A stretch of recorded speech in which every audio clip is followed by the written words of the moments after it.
National registration framework as informed by Article 53 of the Constitution, which recognizes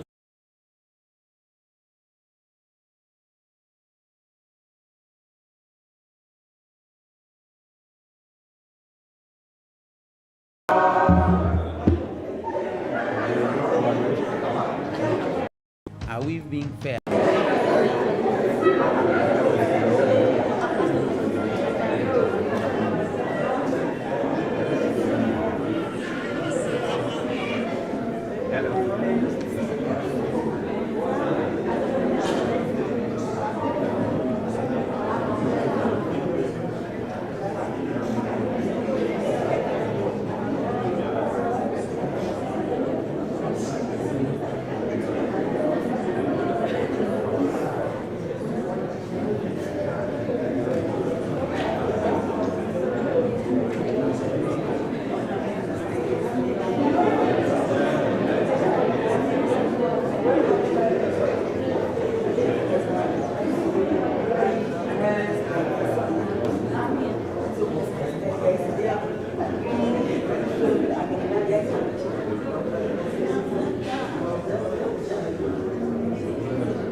Ninaipenda nchi yangu Kenya, taifa langu kweli lavutia.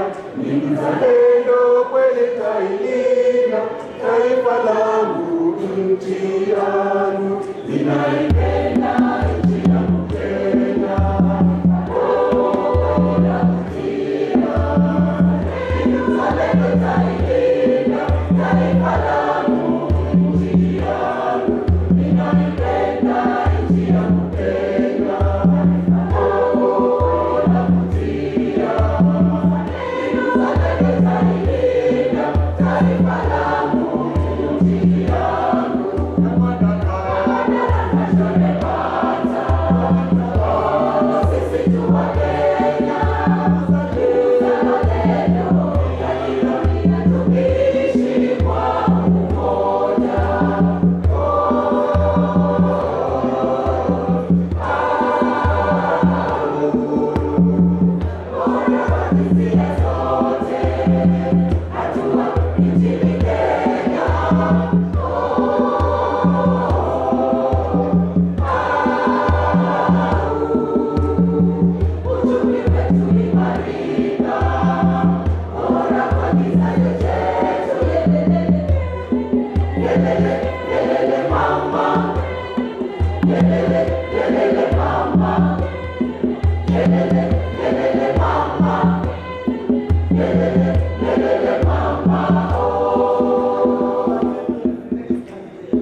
Malaika.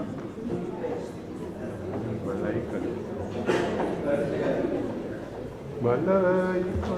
Mosi.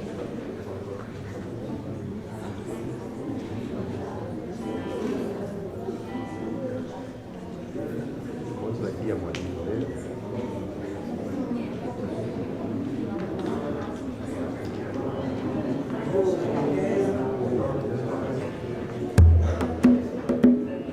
Chumba hebu funga hapa.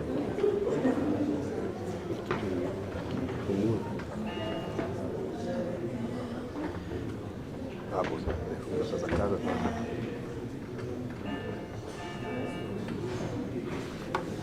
Hapa wewe.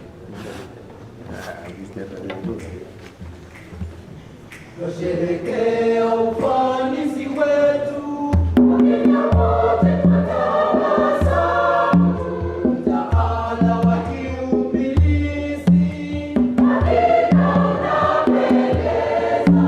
Tusherehekea ufanisi wetu, Wakenya wote tunatabasamu, mtaala wa kiumbilisi, hakika unapendeza.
Hallelujah.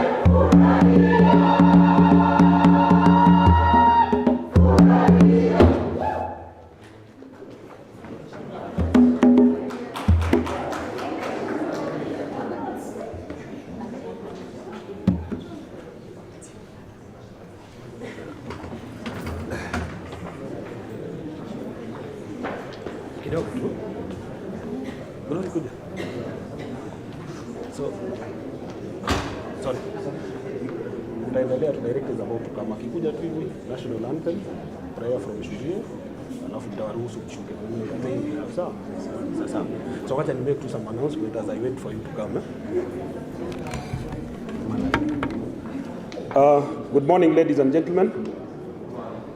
Good morning, everybody. As we are just about to start, we are waiting for our CEO to walk in. I'd request that if you have a paper that you're presenting today, kindly let's meet somewhere here so that we can profile how we are going to present them. If you have a paper that you're presenting today, the presenters, let's meet outside here because we are planning that if we could have all papers presented in this hall, the better. So kindly, as the choir continues entertaining us, those who have papers today, kindly let's just meet outside here. Briefly, thank you.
Good morning once again.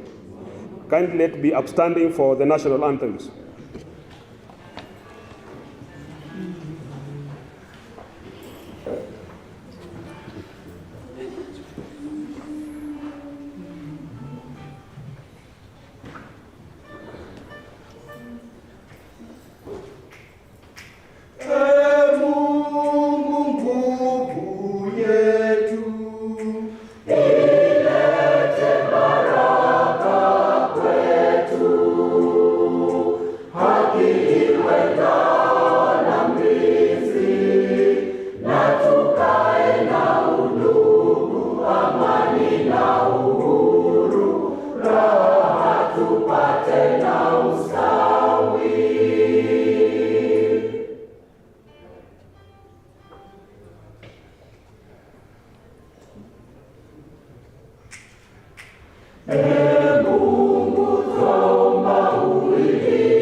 Let's get a word of prayer from Mr. Shuria.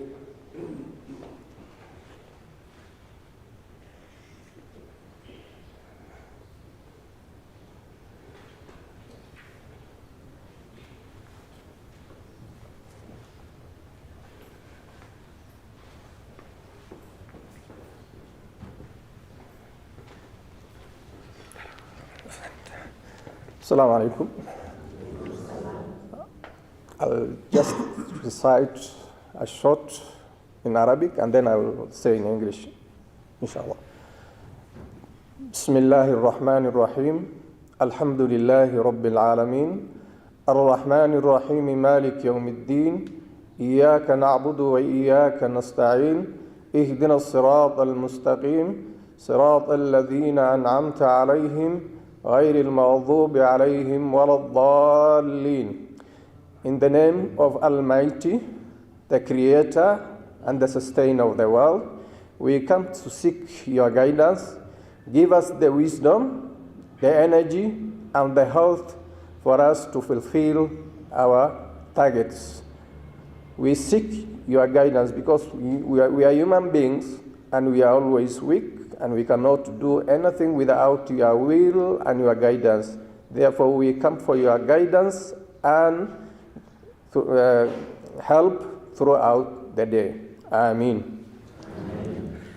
Thank you. We can get back to our seats. Thank you so much. So good morning once again. Okay, let's clap for the choir as they leave the stage. A round of applause for the choir. Thank you so much. So I wish to welcome us for this day, the third day of our conference. And today we have decided that all presentations will be done from here. So there'll be no going to the different breakaway rooms because we have looked at the various papers and found that we can manage them from here. So as we get started, I'd wish to request Madam Beatrice Chule to come and lead us in a recap. There are some papers that will be presented virtually. So when that time comes, we will do that. So as Madam Beatrice comes to take us through the virtual presentation, I'll tell us which team will be presenting first. So welcome, ladies and gentlemen. As she walks on stage, kindly let's appreciate her, Madam Beatrice.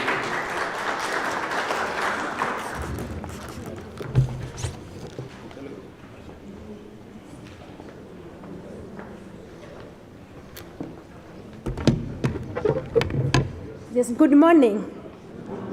Yeah, I'm quickly going to recap, just reminding ourselves what we did yesterday.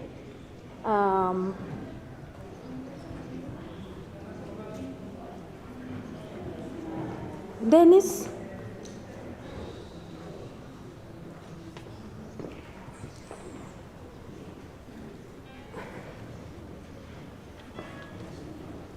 So I'll be a bit quick because of time, and yesterday there were a lot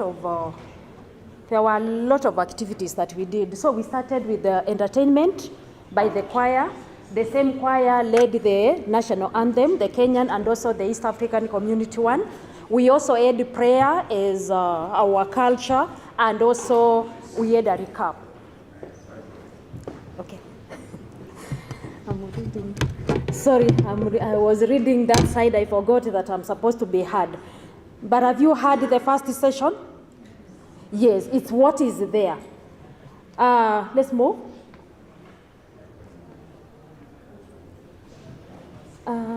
Who is running?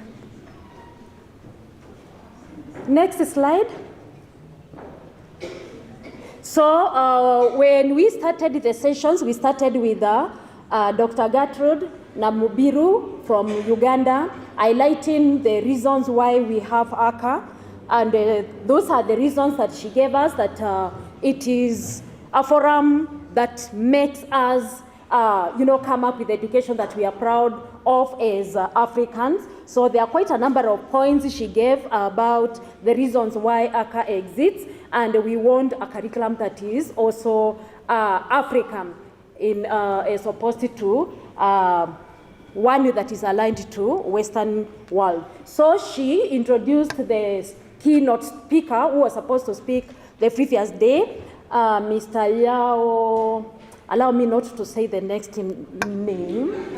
Yes. So the keynote speakers had quite a lot that he said. I chose to pick quite a number of them because they apply to us. So congratulated the ACA for the conference, appreciated KICD, and also showed what UNESCO believes in as far as education is concerned, issues of ICT, issues of assessment, issues of, valuing African culture, digital literacy, and also a curriculum that is shaping the learners, the lives of the learners. So, and also highlighted that it is the responsibility of the government to ensure that they commit some budgetary allocation towards education. Let's move on. Let's move on. So the other issues that were raised by the director, UNESCO, were issues to do with the science and technology, values, issues to do with the supporting online resources, reshaping education for African context, and also, encouraging countries or members to express, interest in joining efforts for inclusive and sustainable development opportunities. Then we had another keynote speaker. Whoever is running the slides, kindly. Yes. So we had another keynote speaker, Professor Charles Ongondo, who is the director, KICD. I remember the chair of this panel said could not control the time. He was fearing the future after the conference. But it was very informative. Thanked the ACA for organizing the conference, appreciated the different authors who have written books in relation to competency-based curriculum, and explained that we need to have, operational definitions of the words curriculum and education. Explained that in KICD, we are not reforming education, we are reforming, actually in Kenya, we are reforming education. And also provided quite a lot in relation to what we are doing in KICD. Let's move.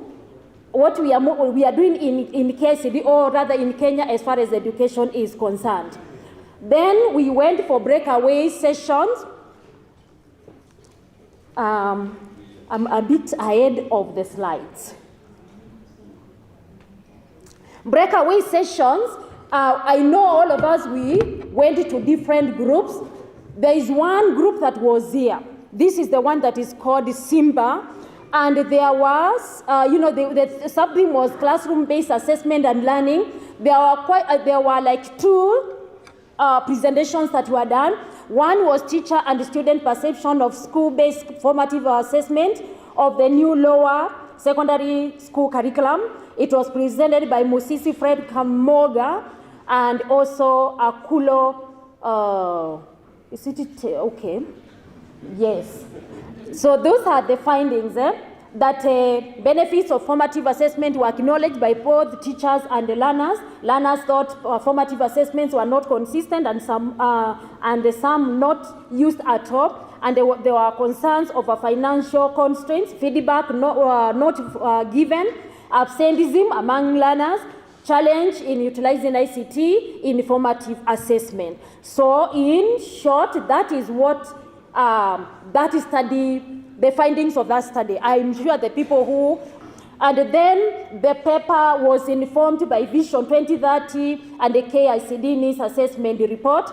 And those are the issues that came out from the needs assessment: enhancing social coexistence, eradicating of social vices, curriculum that fosters self-reliance, holistic development of learners, and inclusion of learners with their special needs and the like. So this is community service learning that we are offering in our Kenyan context. In Nyati,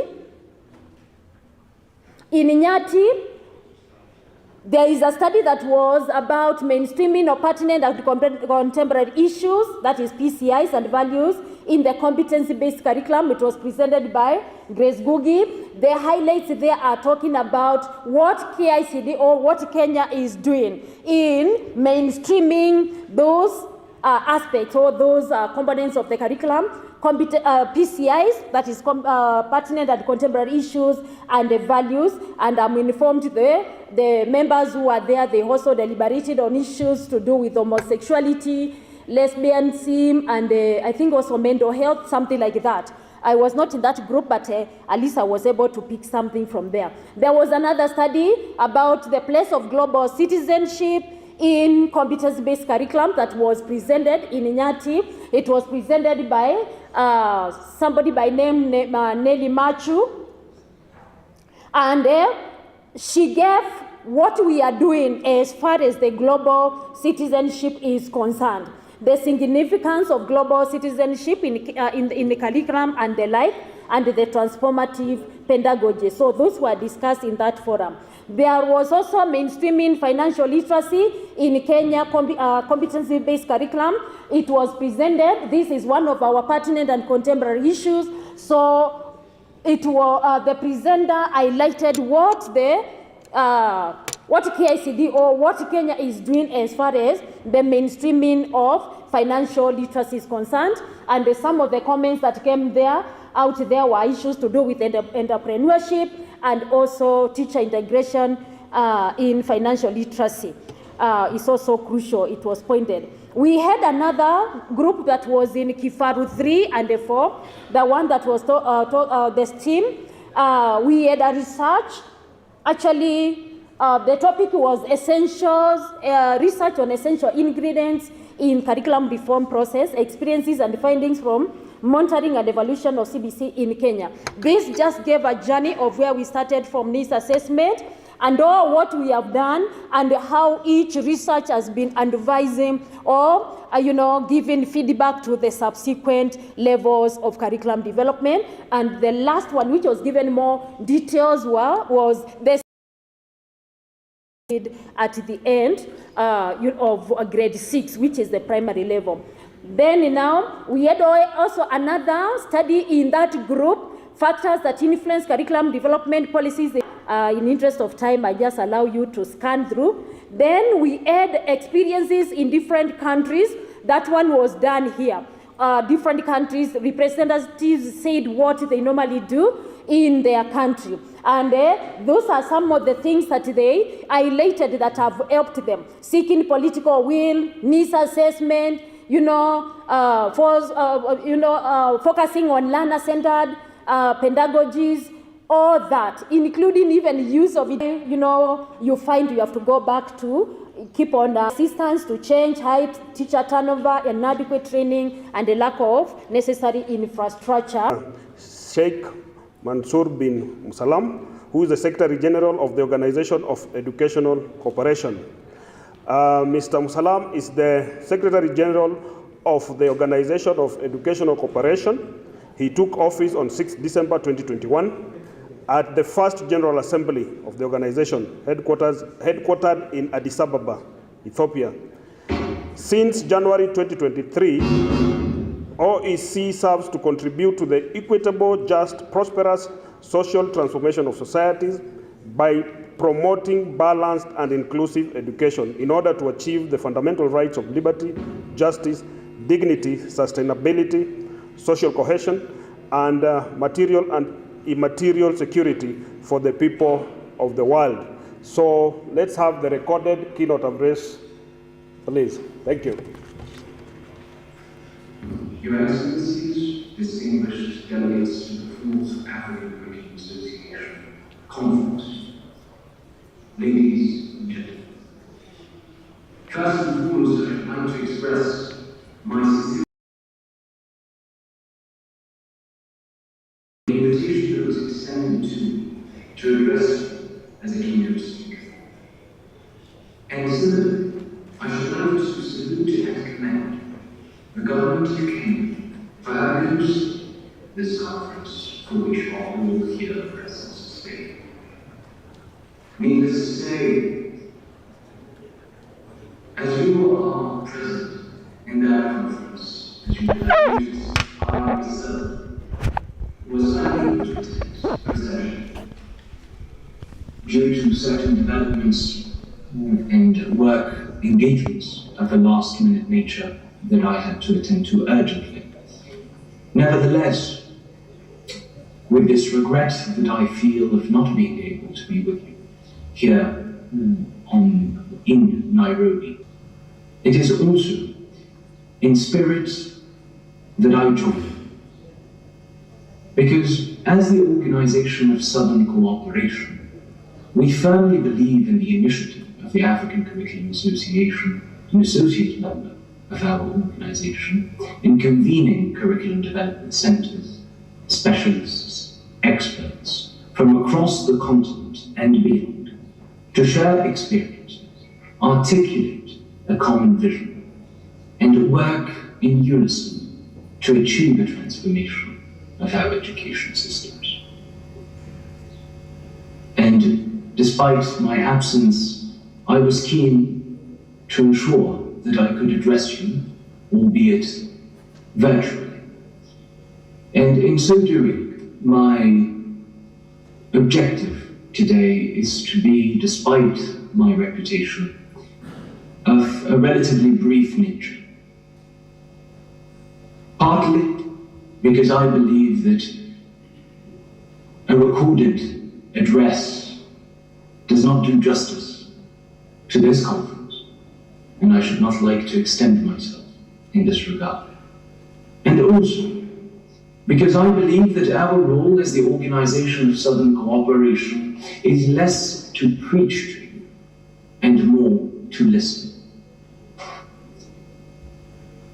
That having been said and maintained, I would like to submit for your consideration, Excellencies, ladies and gentlemen, 3 brief elements for your consideration and deliberation over the next few days as you convene in Nairobi. The first, ladies and gentlemen, it has to do fundamentally with one of the core mandates of the Organization of Southern Cooperation, which is to accompany our member states in the transformation, and not only the reform, of our educational systems towards balance and inclusivity. Of course, the question often is for us to define what we mean by balance and inclusivity. And the answer on a technical level is that of building education systems based upon four core pillars: intraculturalism, transdisciplinarity, dialecticism, and contextuality. Beyond the pompous nature of those terms, fundamentally at its essence, balanced and inclusive education calls on us, governments, civil society, specialists, and laymen, to engage in a collective effort to build education systems that reflect who we are as peoples, as individuals, as cultures, but also articulate, demonstrate, and unveil the millenary interdependence and mutual volumes between our cultures. It is an education that seeks to prepare our youth for the complexity of the world. It seeks, as an education, not to prepare our youth for the world, but prepare our youth to transform the world. An education that changes the dynamics of the classroom, where instead of a single protagonist, the teacher, faced by empty receptacles, the students, to have instead student protagonists that co-create, co-construct their education. And also, of course,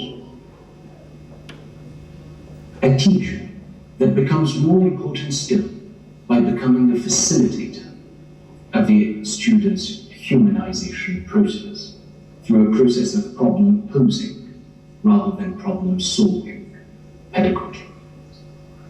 And finally, an education that adapts to our national priorities, local realities, and individual aspirations. Because an education system that is severed from our national priorities, contemptuous of our local realities, and oblivious of our individual aspirations is no longer education, but undeniable alienation. In undertaking this process, of course, one must also note that as we build balanced and inclusive education systems, through a transformation of the dynamics of our systems, we must realize that these are only principles, a general framework that requires, fundamentally, a process of articulation within the larger ecosystem of development. And this leads me to the second brief element that I should like to propose for your consideration. And that is that we must emancipate ourselves from the siloed, compartmentalized approach to development that we have inherited from eras long gone. This entails, ladies and gentlemen, within the education system, the process of curriculum alignment, which I know, because I believe that our colleagues from UNESCO IBE will be present, will be thoroughly discussed during the conference.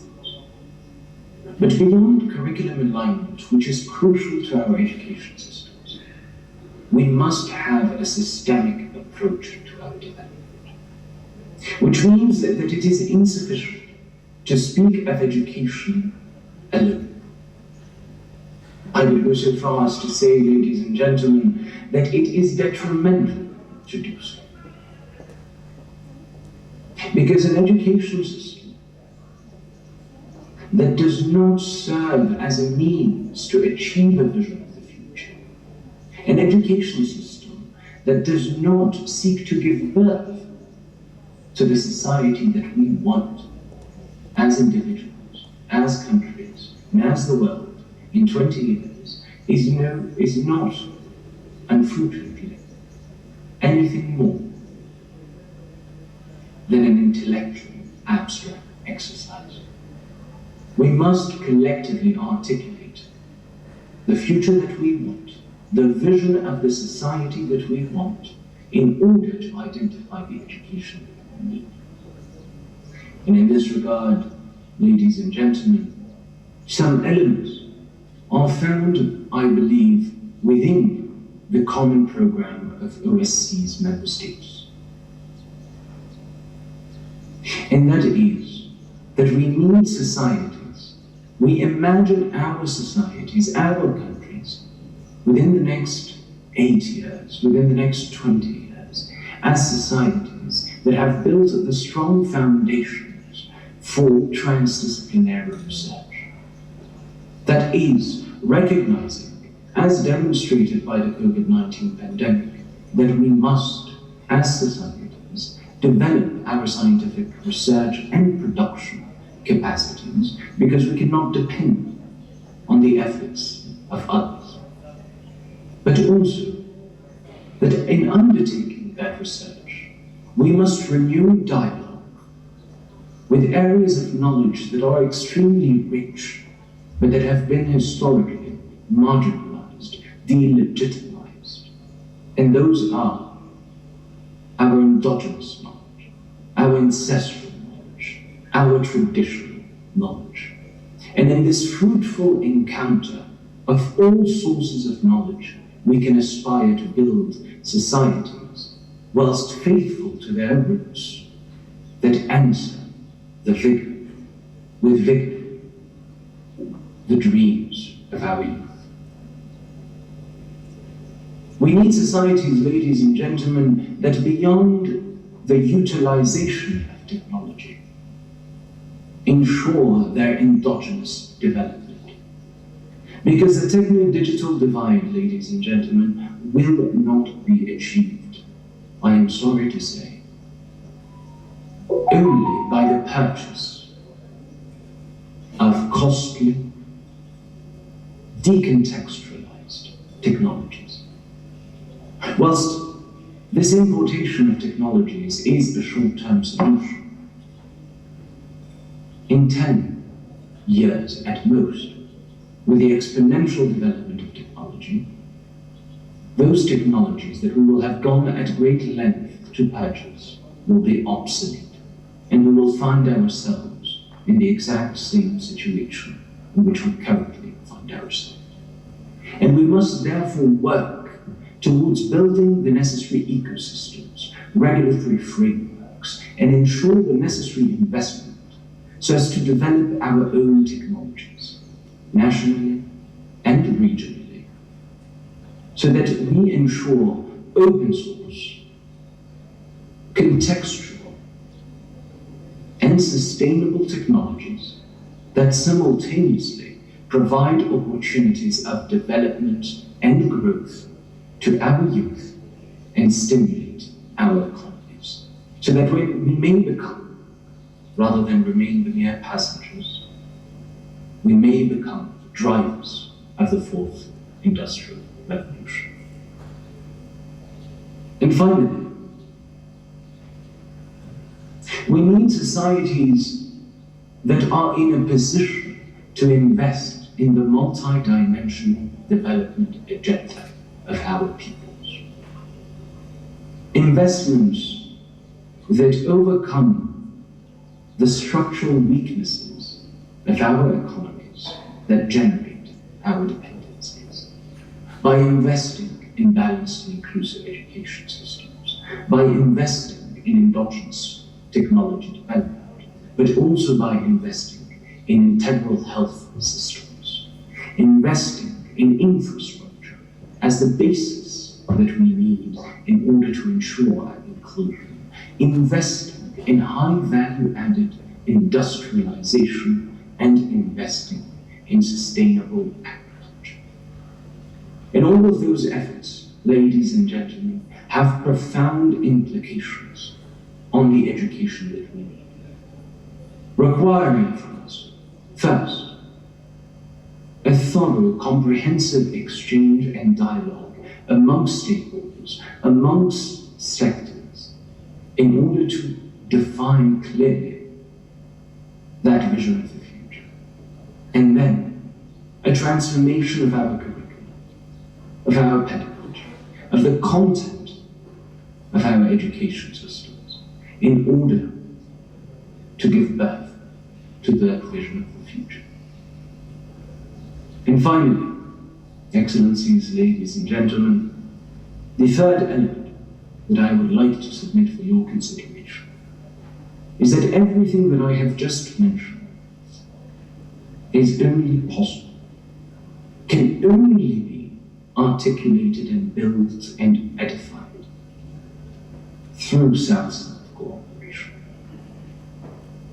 South-South cooperation, ladies and gentlemen, not merely because somehow we have a moral preoccupation on South-South cooperation. Of course, that is one dimension. But most importantly, it is a pragmatic recognition that our countries,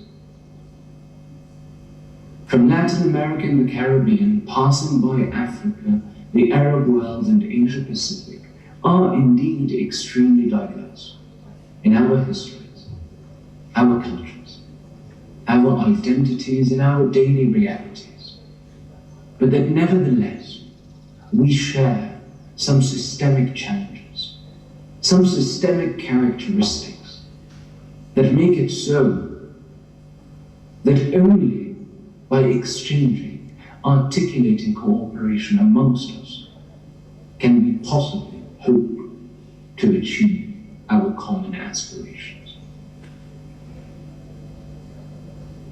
And in order not to be harshly accused of sophistry, I should like to give a very